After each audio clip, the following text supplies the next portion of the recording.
दाल में कुछ काला है, इसलिए यह पत्रकारों को समाचार संकलन से और कवरेज करने से रोकने का काम किया जा रहा है। आज जातिगत जनगणना से यह सरकार क्यों भाग रही है?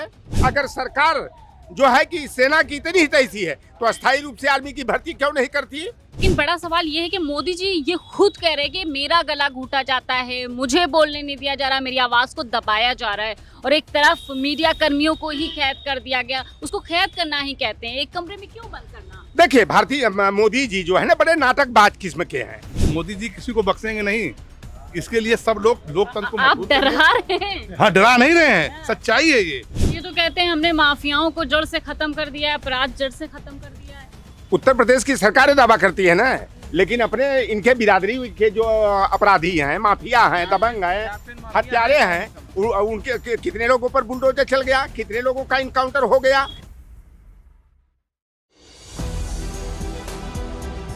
नमस्कार, मैं हयात अब्बास और आप देख रहे हैं 4 PM न्यूज़ नेटवर्क। एक तरफ मोदी जी ये कहते हैं कि उनका गला घुटा जा रहा है, उनकी आवाज़ रोकी जा रही है, लेकिन दूसरी तरफ सदन की कवरेज करने गए मीडिया कर्मियों को जिस तरह से कमरे में बंद कर दिया जाता है, उससे आप अंदाज़ा लगा सकते हैं कि किस तरह से लोकतंत्र की हत्या हो चुकी है। अगर मैं सदन के अंदर की बात करूं तो राहुल गांधी ने लगातार बजट को लेकर जो मुद्दा उठाया है कि बजट सिर्फ अमीरों के लिए है, तो इस तरह से राहुल गांधी ने लगातार सरकार को निशाने पे लिया है। PM मोदी तक के उनका जवाब नहीं दे पाए, ओम बिरला तक के हड़बड़ा गए हैं। वहीं अगर मैं बात करूं, सभी विपक्षी दल, अखिलेश यादव हों, सभी वहाँ पर सदन में सरकार को घेरते नजर आए हैं, लोगों के बीच हैं और जान लेते हैं कि इस तरह के कृत्य को कैसे देखते हैं। सर, कल तक के ये कहा जाता था कि मीडिया आवाज़ हमारी पहुँचाती है, लेकिन आज मीडिया कर्मियों को ही कैद कर लिया जाता, तो कि ये लोकतंत्र की हत्या है, इसको माना जाए? देखिए, लोकतंत्र के 4 स्तंभ हैं: कार्यपालिका, विधायिका, न्यायपालिका और पत्रकारिता। और पत्रकारिता बिल्कुल निष्पक्ष होकर के जनता और सरकार के बीच सेतु बनाने का काम करती है। और आज का जो घटनाक्रम है कि लोकसभा में बजट पर चर्चा चल रही है और जिस तरह हमारे मीडिया कर्मियों को जो है संसद के गलियारे में समाचार संकलन के लिए जाने से रोक करके कमरे में बंद कर दिया गया। राहुल गांधी जी ने तो ओम बिरला जो लोकसभा के अध्यक्ष हैं उनके सामने कहा कि सर, ये बेचारे पर जो हमारे मीडिया कर्मी हैं कमरे में बंद हैं, वो गिड़गिड़ा रहे हैं कि हम लोगों को कमरे से बाहर कर दिया जाए। लेकिन यह सरकार जो है कि पूरी तरह से जो है कि लोकतंत्र के चतुर्थ स्तंभ है, जो सरकार की जो है असली बातों को जो है और सच्चाई को जो है जनता तक पहुंचाने का काम करती है। लेकिन ये भारतीय जनता पार्टी, क्योंकि दाल में कुछ काला है, इसलिए यह पत्रकारों को समाचार संकलन से और कवरेज करने से रोकने का काम किया जा रहा है। और राहुल गांधी जी ने कहा कि एक महाभारत के युद्ध में अभिमन्यु को चक्रव्यूह की रचना करके मारा गया, और आज लोटस का जो चक्रव्यूह है उसमें मुझे भी मारने का प्रयास किया जा रहा है, लेकिन मैं वह चक्रव्यूह तोड़कर निकलूंगा। और यह सरकार असल मुद्दे पर बात क्यों नहीं करती है? आज जातिगत जनगणना से यह सरकार क्यों भाग रही है? देश की सुरक्षा की एक तरफ बात करते हैं, दूसरी तरफ अग्निपथ योजना के तहत अग्निवीर की भर्ती करते हैं। क्या आर्मी की अस्थायी भर्ती नहीं की जा सकती क्या? अभी एक अग्रवाल हैं, रायपुर के भाजपा के सांसद हैं, बड़े लफाजी में बात कर रहे थे कि हमारे देश पर जो हमला करता है मैं उसके घर में घुस के मारता हूं, स्ट्राइक करता हूं। अरे भारतीय जनता पार्टी के लोगों, मैं आपसे जानना चाहता हूं कि पुलवामा की घटना जो 14 फरवरी 2019 को हुई, वह 300 किलोग्राम जो है RDX आया कहां से? आपकी NIA कहां गई? आपका इलाऊ कहां गया? आपकी जांच एजेंसी और आपकी राय एजेंसी कहां गई? वह बताने में तो आपका जबान पर ताला लग जाता है। और ये फर्जी जो है एयर स्ट्राइक जो दिखाए थे पाकिस्तान में, जहां दूर दूर तक कोई बस्ती नहीं है, जंगल वीरान जंगल पड़ा हुआ है, तो ये भारतीय जनता पार्टी पूरी तरह से आज तो है कि देश विश्व की तीसरी अर्थव्यवस्था भारत को कहा जाता है। और आज जो देश की सीमा की चौकसी करते हैं, देश को सुरक्षित रखने का काम करते हैं, उस सेना को कमजोर करने का काम किया जा रहा है। अगर सरकार जो है कि सेना की इतनी ही तैसी है तो अस्थायी रूप से आर्मी की भर्ती क्यों नहीं करती? तो यह कुल मिलाकर के जो राहुल गांधी जो असल मुद्दे आज के हैं उन पर चर्चा करने के लिए, किसानों की समस्या है, छात्र नौजवानों की समस्या है, उस पर वो बात चर्चा करना चाह रहे हैं, लेकिन भारतीय जनता पार्टी घुमाव फिराव की बातें कर रही है। लेकिन बड़ा सवाल ये है कि मोदी जी ये खुद कह रहे हैं कि मेरा गला घूटा जाता है, मुझे बोलने नहीं दिया जा रहा, मेरी आवाज को दबाया जा रहा है, और एक तरफ मीडिया कर्मियों को ही कैद कर दिया गया। उसको कैद करना ही कहते हैं, एक कमरे में क्यों बंद करना? देखिए, भारतीय मोदी जी जो है ना, बड़े नाटकबाज किस्म के हैं। ये नाटकीय अंदाज में हमेशा बातें करते हैं। अभी तो जो है कि 17वीं लोकसभा थी, तो एकदम ये तानाशाही और गुंडागर्दी पर उतारू थे।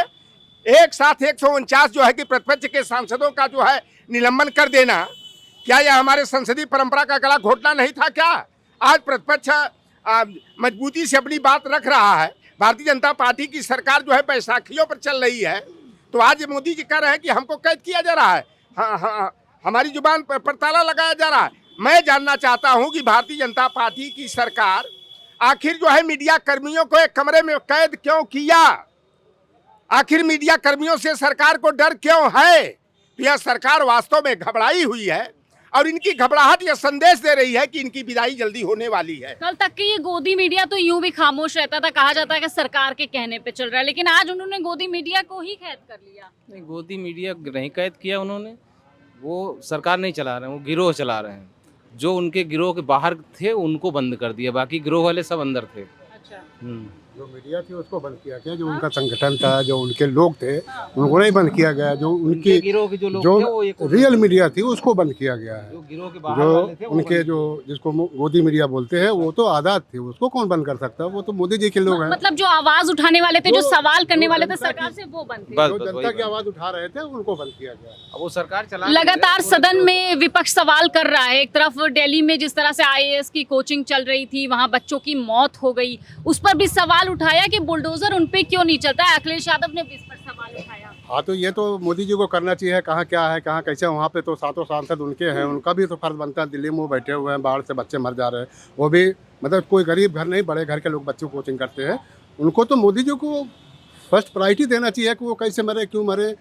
उनके लिए बिल्डर है, जो भी कोचिंग जहाँ थी उसको देखना चाहिए। वहाँ का जो नगर निगम है तो कैसे देखते हैं आप? देखिए राजेंद्र 2 की जो घटना हुई है कि जहाँ कोचिंग संचालित होती थी, उसकी लाइब्रेरी में पानी के भराव से जो है एक हमारी बेटी, जिसका बाप जो है कि दूध बेच करके जो है अपनी बेटी को, जो उसका सपना था आईएएस बनने का, आईएएस बनाने के लिए भेजे थे, उसका दम घुट गया। 3 बच्चे जो है बेमौत मारे गए, और भारत की सरकार जो है कि उस पर चुप्पी साधी हुई है। बुलडोजर चल जाता है, उस पर बुलडोजर चलना चाहिए। उन पर जो भी सख्त से सख्त कानूनी कार्रवाई की जानी चाहिए कि जो कोचिंग संचालक थे इतनी लापरवाही क्यों बरते, और उनकी लापरवाही अगर नहीं रहती तो उसकी लाइब्रेरी में 3 बच्चे काल के गाल में नहीं समा जाते।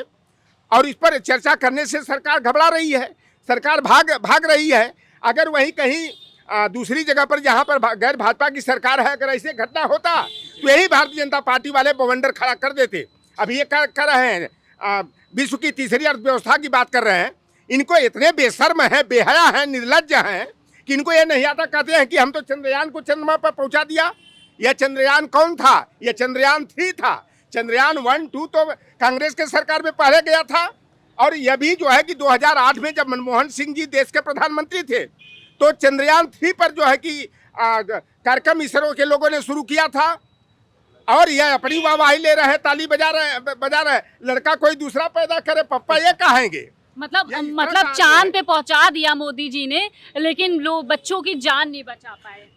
ये बच्चों की जान खतरे में डाल रहे हैं, छात्र नौजवानों का भविष्य अंधकार में डालने का काम कर रहे हैं, या केवल गुजरात के बनियों को माला माल करने का, देश को कंगाल करने का काम कर रहे हैं। बिल्कुल। और राहुल गांधी ने इस पर भी सवाल उठाया कि ये बजट कुछ खास लोगों के लिए था, आम लोगों के लिए बजट नहीं था। आम लोगों के लिए बजट, ये मोदी जी आम लोगों के लिए कभी सोचते ही नहीं, ये सिर्फ पूंजीपतियों को देते हैं। आज अभी तो देखा मीडिया बंद किए। पहले मीडिया, हम लोग कहते थे कि मीडिया इनके पक्ष में बोलती है। कल भारत समाचार के एक पत्रकार की कानपुर में गिरफ्तार करके जेल डाल दी उसको, चोरी का आरोप लगा के, जबकि वो अपने घर में सोता हुआ रहा। तो धीरे धीरे आज हमारी, कल आपकी बारी, सबकी आनी है। मोदी जी किसी को बख्शेंगे नहीं। इसके लिए सब लोग लोकतंत्र को आप मजबूत डरा रहे हैं। हाँ, डरा नहीं रहे हैं, सच्चाई है ये। आपका देखिए ना सदन में क्या किया आज उन्होंने, परसों कानपुर में क्या किया। एक अवस्थी लड़का था, भारत समाचार का पत्रकार है, आप पता कर लीजिएगा, उसको जेल भेज दिए। आज हमारा, कल आपका, सबका नंबर आएगा। मोदी जी से बिल्कुल परहेज नहीं करेंगे। तो क्या देश के लोगों से जेल भर देंगे? आप बिल्कुल भर देंगे। वो तो भर ही रहे हैं, कहाँ खाली हैं जेल? सवाल पूछना सर- जुर्म है, इनसे सवाल ना पूछिए, सवाल पूछेंगे तो आप जेल जाएंगे। खाली नहीं, सरप्लस है जेल है। जेल कोई खाली नहीं, सब सरप्लस है, अब जगह नहीं बची है। पहले तो मुजरिमों से जेल भरा करता था। नहीं तो आज मुजरिम नहीं है वहाँ, मुजरिम तो सब छोड़े जा रहे हैं। अभी देखो वो जो करवरिया जो है लेकर के जो है छोड़ दिया इन्होंने। संभाल बाहर कर दिया गया। भाई जिस आदमी ने सबसे पहले AK-47 चलवाई हो, वो भी इलाहाबाद हाई कोर्ट के सामने सिविल लाइन में दिन दहाड़े हत्या हुई हो, उसको सजा भी हुई, कानून द्वारा दी गई, लेकिन सरकार ने उनको छोड़ दिया। 40 साल की 52 साल में मैंने कभी नहीं देखा कि जेल में लोग मारे जा रहे हों। जेल माफियाओं के लिए होती है, आज जेल के अंदर हत्याएं होती हैं, तो कहीं ना कहीं संरक्षण में सब लोग हैं। सीधा आरोप इनके ऊपर है। ये तो कहते हैं हमने माफियाओं को जड़ से खत्म कर दिया है, अपराध जड़ से खत्म कर दिया है। उत्तर प्रदेश की सरकारें दावा करती है ना, लेकिन अपने इनके बिरादरी के जो अपराधी हैं, माफिया हैं, दबंग हैं, हत्यारे हैं, उनके कितने लोगों पर बुलडोजर चल गया, कितने लोगों का इनकाउंटर हो गया। इन्होंने मैं अपनी तरफ से बात नहीं कर रहा हूँ, 63 जो है अपराधियों की सूची 6 महीना 7 महीना पहले जारी किए थे, लेकिन उसमें से किसी भी अपराधी पर बुलडोजर क्यों नहीं चला, उनकी संपत्ति क्यों नहीं कुर्क हुई। और ज्यादातर 38 थो 63 में 38 जोगी जी के बिरादरी के थे। और अब तक जितना इनकाउंटर हुआ है, जितने लोगों की प्रॉपर्टी सीज हुई है, जितने लोगों की संपत्ति कुर्क हुई है, वह कोई जो है कि जोगी के बिरादरी का नहीं है। तो यह क्या है? क्या यह एक मुख्यमंत्री का कर्तव्य होता है? ये तो क्या कहते हैं यही कि हमने करना है? जातिवाद खत्म कर दिया है, बीजेपी जातिवाद नहीं भारतीय करती। ये जातिवाद, अब देखिए ना, जातिवाद का जो है गुब्बार जो है बीजेपी में खूब फूट पड़ा है। अभी आज बंथरा में 4 दिन से जातिवाद का मतलब आप देख लिए, उनकी अफसरशाही में चीफ सेक्रेटरी कौन है, DGP कौन है, टॉप 10 के अफसर कौन है, आप पता कर लीजिए। तो कहाँ जात खत्म हो गई? ये तो इल्जाम लगाते हैं कि विपक्ष में जातिवाद है। नहीं, विपक्ष हम नहीं, सरकार में बैठे वो हैं, ठीक है ना। अब उनकी जात के कितने लोग नीचे हैं? भाई चीफ सेक्रेटरी कौन है, DGP कौन है, ऊपर के टॉप के जो टॉप 10 के अधिकारी हैं वो कौन है? तो उसमें जातिवाद तो साफ दिख रहा है। बजट को लेकर लगातार राहुल गांधी आज भी संसद में जिस तरह दहाड़ते रहे, ओम बिरला की बोलती बनकर वादी, कैसे देख रहे हैं? लगातार सवाल उठाया। कि भारतीय जनता पार्टी ने जिस तरीके से 11वां बजट पेश किया है, इन 11 बजट में मुझे लगता है कि हिंदुस्तान की जनता को सिर्फ छलने का काम किया, कारपोरेट के अलावा। और इस बार की तो सरकार बचाने वाला जो उन्होंने बजट पेश किया है, आज जम्मू कश्मीर पे भी मैं सुन रहा था अभी कि सैयद आगा जी MP हैं वहाँ के, बोल रहे थे, सच्चाई है। किसी किसी राज्य को तो इस तरह उपेक्षित किया जैसे वो राज्य हिंदुस्तान का हिस्सा ही नहीं है। तो ये सच्चाई है। अगर नेता प्रतिपक्ष ने इस बात को उठाया है पुरजोर तरीके से, तो इस बार आईना दिखाने का काम विपक्ष कर रहा है। और मुझे लगता है कि पूरी भारतीय जनता पार्टी की सरकार तिलमिला रही है विपक्ष के सवालों से। कहीं यही तिलमिलाहट की वजह तो नहीं कि सारे मीडिया कर्मियों को एक कमरे में बंद कर दिया गया? अब अभी तक तो मुझे लगता है कि जो मेन स्ट्रीम की मीडिया थी, आप लोग मान लीजिए फेसबुक चैनल्स हैं, सोशल मीडिया चैनल्स हैं, यूट्यूबर्स हैं, आप लोग तो सच्चाई दिखा भी रहे हैं। मुझे लगता है कि पीछे जितनी भी टीम रही है उसमें एक किसी का नाम चला था, गुजरात का है वो शख्स, उसका नाम तो कई बार कांग्रेसी प्रवक्ताओं ने, हमारी समाजवादी पार्टी के तमाम प्रवक्ताओं ने लिया कि वहाँ से एक छोटी सी चिट चलती है सुबह कि आपको ये दिखाना है दिन भर, आपको ये दिखाना, आपको ये दिखाना, आपको ये दिखाना। जो मेन मुद्दे होते थे हिंदुस्तान के, जो मेन मुद्दे होते थे जनता के, उन मुद्दों से ध्यान कैसे दूर रखा जाए, टीवी पे दिन भर वही चलता था। कभी राम को लेकर के चल जाते थे, कभी पाकिस्तान को लेकर के चल जाते थे। आज भी तमाम मीडिया चैनल्स ऐसे हैं जो पाकिस्तान के बारे में ही दिन भर दिखाना चाहते हैं। अरे हम हिंदुस्तान में रह रहे हैं, हमारे हिंदुस्तान की क्या ज़रूरतें हैं, युवाओं की क्या ज़रूरतें हैं, उस पर बहस नहीं हो रही है। बहस हो रही है कि पाकिस्तान में 200 रुपये की रोटी है। अरे भाई, आप ताज होटल में चले जाओ, आपको भी रोटी 200 रुपये की मिल जाएगी। आप हिंदुस्तान में बाहर थोड़ी हैं।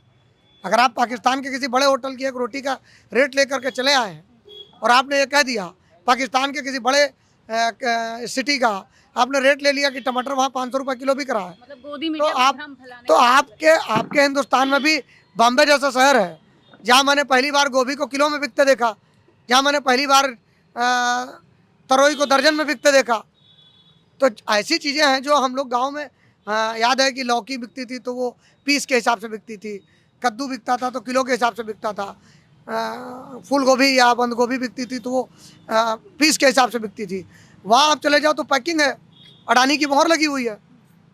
अब आप सेब खरीदो मार्केट में, कभी एक ज़माना होता था, आज के एक ज़माना क्या, इन 9 साल पहले, आप 9 साल पहले जाइए तो सेब आता था, कुछ एक टाइम होता था जब 120 और 130 और 140, तो हम लोग कहते थे सेब महंगा हो गया। और अभी क्या है कि आप पूरे साल आप 140 के नीचे रेट नहीं, क्यों? क्योंकि आपने ध्यान नहीं दिया होगा।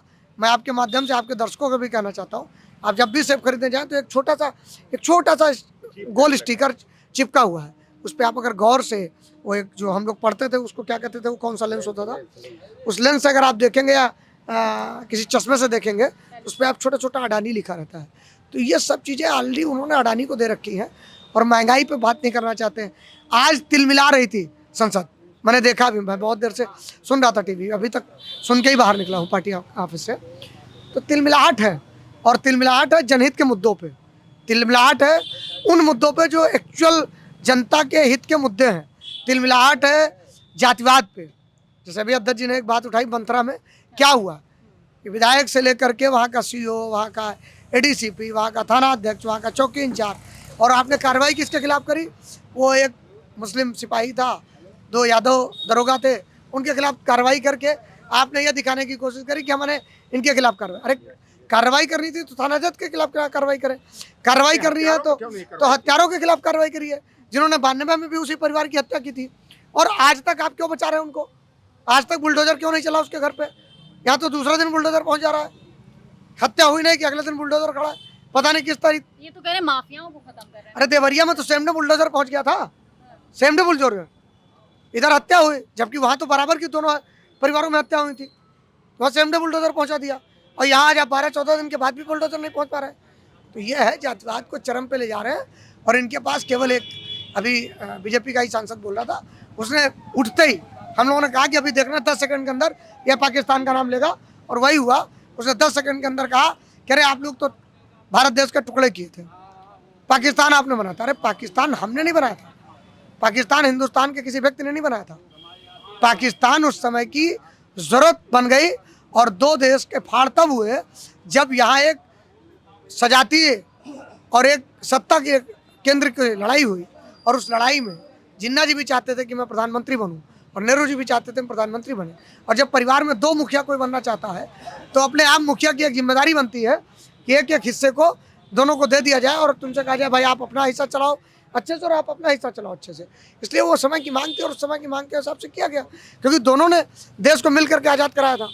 ये सब चीज़ें हैं। और इस बार विपक्ष बहुत तगड़ा विपक्ष है। मुझे लगता है कि राष्ट्रीय अध्यक्ष जी का जब भाषण होगा हमारे, तो भारतीय जनता पार्टी को सदन छोड़ के भागना पड़ेगा। पहली बार सत्ता पक्ष सदन को वॉकआउट करेगा, ऐसे जनहित के मुद्दे उठेंगे।